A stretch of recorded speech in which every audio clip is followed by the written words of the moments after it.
best things about swimming is that you use so many different muscles to propel yourself forward through the water.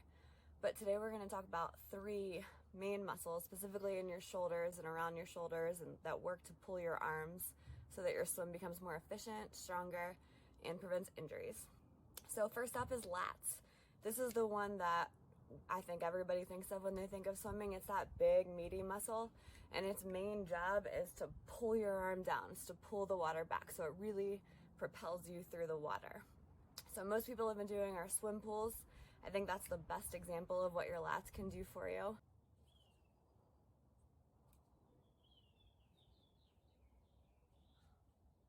So while we want our lats to be really strong, we also don't want to make sure that they don't get really tight. So that's why you want to make sure that you take the time to foam roll them.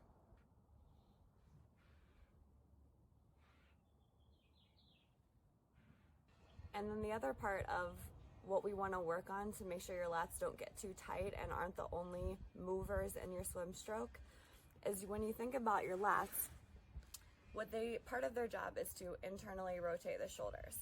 And when you enter the water like this, you can cause some issues with your shoulders. Doing too much internal rotation can cause some shoulder impingement. So the next muscle we want to talk about is your serratus anterior. And part of its job is to externally rotate the shoulder. So it's the exact opposite. The serratus anterior you can think of as your punching muscle. So when you push forward, it's these little muscles that line your rib cage that get you that extra extension. So here are some exercises that work on that.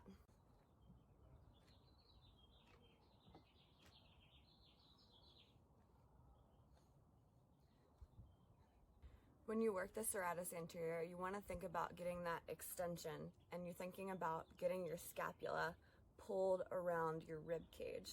And that's really where that external rotation comes from. So think about that as you're working through these exercises. Push out, extend, let those muscles do their job.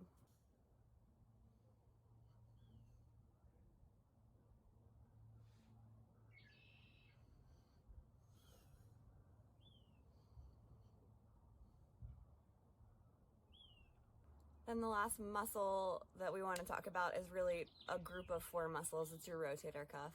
And we all know that one of our biggest things is we want to prevent injuries with our rotator cuffs. And I think a lot of us know about internal and external rotation. So taking a band and moving through these kind of motions. But since the main job of your rotator cuff is to provide stability, there are a lot of other ways to do that. So some of the best exercises are farmer's carries and deadlifts.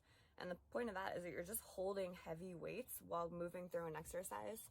And as you do that, the stability of your rotator cuffs is being trained. Rhythmic stabilizations are some of the best ways to train the stability of your rotator cuff muscle. And the whole purpose of that is stability allows your prime movers, so your lats and serratus anterior, to do their job more efficiently when the rotator cuff is keeping your shoulders stable and held in place. So my dog, not this one, but my lab, is nice enough to let me use his tennis ball for this next exercise, and this is, I think, one of the best things you can do to train your rotator cuff stability.